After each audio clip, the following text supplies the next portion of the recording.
14th in points allowed, 8th in field goal defense, and that says a lot. Here comes McGrady. Oh, he just sucked the gravity right out of the building. What a play by T-Mac. How about the passion? Look at the animation on Tracy McGrady. Normally sleepy-eyed, very, very smooth. A little more pressure when you're playing at home. Oh, McGrady just blew past Robinson and then slashed to the rack. Are you kidding me? One of the greatest scorers in NBA history, hands down, Tracy McGrady. A prime T-Mac could score with the best of them, man. Here's what I want you to do. Comment on the video right now your best memory of Tracy McGrady. Was it the 13 points in 33 seconds? Was it the baseline dunk over Sean Bradley? I mean, there's just so many spectacular Tracy McGrady plays that stand out in my mind. So comment down below what the most memorable Tracy McGrady play was for you. Now, this video, I'm very excited. I feel like it relates perfectly to T-Mac because T-Mac was a great scorer, but one thing that stands out for him that a lot of people forget about was how well-rounded he was. I always remember his coach, Jeff Van Gundy, raving about how good of a passer he was. I mean, even in his prime, he was putting up, 28, 30, 32 points per game, but still averaging over 6 assists and over 6 rebounds for many of those seasons. So we got to take into account how well-rounded he was, and this build is insane, man. I got this build from young Dirk. If you want to see more on this build, I will leave the link to his channel down in the description, man. Definitely go check him out. But when I was on the build, I forgot to take a screenshot or a recording of the attributes, so I had to go to Young Dirk's video and get it from there. I mean, look at this build. This build is 6'7", okay? A 6'7" mid-range slasher. Now, I know T-Mac was, 6'8", 6'9", but 6'7" for his build in the game to get these attributes, man. Look at this, an 81 driving dunk and an 86 driving layup. So he finishes at the rim great. An 83 pointer, and you're going to see just how crazy this build shoots. 91 ball control, so you can speed boost all the time. And you're 6'7". Now, it has sharpshooting takeover. Now, I know probably prime, like Magic T-Mac, probably maybe like slasher takeover. Maybe on the Rockets, you could give him sharpshooter, maybe shot creator. I don't know. But this build, mid-range slasher with sharp takeover at 6'7", is an absolute glitch, man. You guys have to check out this gameplay. So first things first, man, make sure you guys drop a like if you haven't already. It takes you 2 seconds, and it really, really helps me out. But I have 4 gameplays, okay? Well, highlights. I cut it up to, y'all don't need to see us walking the ball back for the inbounds. I got 4 gameplays. The first 2, I don't get takeover. The second 2, I do get takeover, okay? So you have to see, make sure you stick around and watch watch the whole video, because this build, when it gets takeover, I mean, you're going to see. Look at some of these clips. Remember, I'm 6'7". Look how tall I look. I can get to the basket all day. I can speed boost, and I'm telling you, this build will cash out. I couldn't believe how good it was shooting. Like, maybe it's just me because I'm used to having such a low 3-pointer on my LeBron build, but this 83-pointer, I was pulling from everywhere. You're gonna see. But he could drive. His passing obviously is good. His ball control is great. You can speed boost all the time. Now you're gonna see. I do the little explosive behind the back a couple times, but look at how deep I am. Pulling up no problem at all. And you're gonna see it's not just one clip. It's consistent. But I do the behind the back sometimes, but I try not to spam it throughout the video, because to me, it's like I say all the time, it's just repetitive and it's so OP. Like, you can be in trouble, just do the behind the back and you get wide open. You don't even have to really do it at the right time. So I try not to spam it. I do it once in a while just to show you like what the build, is capable of, I guess. Obviously, you guys know it can do it. But what I did hear, by the way, is in the next patch, this is just a rumor. This isn't confirmed. Like, it's a rumor that they're going to be patching the behind the back. I don't know what that means, if they're taking it out, if they're going to like limit how far you can go, how fast you can do it, how much stamina it takes. I don't know what it means, but I just heard, rumor has it, they're patching that behind the back in the next patch. So we'll see what happens.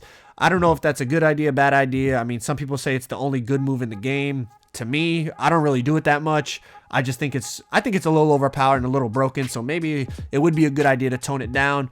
I don't really know. Anyways, let's get back to this Tracy McGrady video. Now, the reason I think it's perfect for T-Mac is because, like I said, T-Mac was a very well-rounded player, but he could score. And this build can score. As you can see, in almost all of these gameplays, I'm dropping like 18, 20, 22 points. I mean, you see right there, there's the behind the back, get to the basket, the explosive dunks. Now, at 81 driving dunk, you don't get the contact dunk packages, but you do get the park dunks And just having such a, like, 81 is a high driving dunk. Just having it that high, you're going to be able to dunk all, like, people are around you, you know, as long as they don't get a body up animation, your dude's going to go up and dunk it. He's not going to settle for layups and get contested and all that. We miss, but we get it right back, and it's big greens. They have to play up on you, and it's just perfect, because if they play up, obviously you can just drive right past them, get to the rim. You get all the reverse dunk packages. Like, you have everything at your disposal to be a lethal scorer. Like, this is against I think this is against a lockdown too, against a two-way finisher or something. He has no chance. As soon as he sees me, hits a couple threes, he's got to play up tight. Now I'm just crossing him over, hezzying him, blowing right past him, between the legs dunks, all that. Now, like I said, I didn't get takeover these 2 games, but the next 2, I'm going to get takeover, and you got to see it. Now, what really surprised me was, obviously, I don't have playmaker takeover. You guys know I have sharp takeover, but maybe it's because the badges I had on, or maybe the playmaking boost, I don't know. But I was still catching ankles with this build. Now, these dudes weren't very good, but they did have a game plan. They had a 2-way stretch shooting post fades while the glass cleaner tried to get the rebound. It looked like some 2K19 stuff. But as you can see, the size of my build, I'm still able to make him miss the layup. Now, here's where the fun begins. Snatch back, ankles, pull up. I sell the clip. I should have greened it. But as you can see, not only can the build dunk like really well, shoot deep 3-pointers, no problem, you could catch ankles and speed boost and do all that too. Plus, I'm not gonna lie to you, the defense is pretty solid. Like, you're so tall, like, for a guard being 6'7", like, you're tall. It's the same height as my LeBron build, and as you guys know, like, I have barely any defense on that build, and my dude plays defense just fine. This build has way more defense, and he's the same height. Like, it's honestly really good on D. And offensively, he's a monster. Like, look at behind the back, he has no chance. Like I said, I do it sometimes. I try not to spam it. I try not to abuse it. But I do want to show you, like, if you're one of those people that wants to spam it, this build's more than capable. Look at Sham God, I'm wide open. And I sell the clip again. It was a beautiful behind the back. Pull it back with the same hand. I guess it's called, you could call it a Sham God, I guess.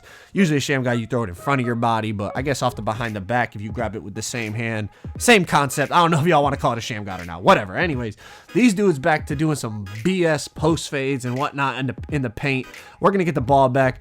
As you can see, again, I'm able to get a contest because the height of this player is incredible for a guard. So even if you're running against 2 bigs or whatever the case, they're trying to paint mash, it's really not going to work. Trying to pull the chair and whatnot. Look at this.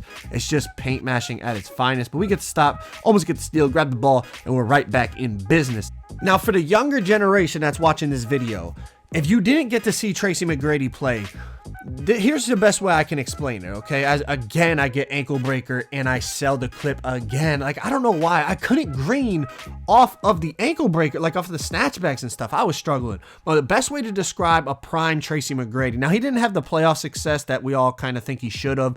And his career got kind of derailed by injuries. But for a while, people were having legitimate debates about who was better between Tracy McGrady and Kobe Bryant. That's how good this dude was. But look it, we got takeover, snatchback, and there's no way you're missing with sharp takeover. Okay, take 2, legit same play, snatchback, ankle breaker, pull up from deep. Okay, 3rd time's a charm, snatchback, ankle breaker, step back, and it went in. Doesn't even count because it's not green. If it's not green, it doesn't count. Okay, I'm not even proud of it.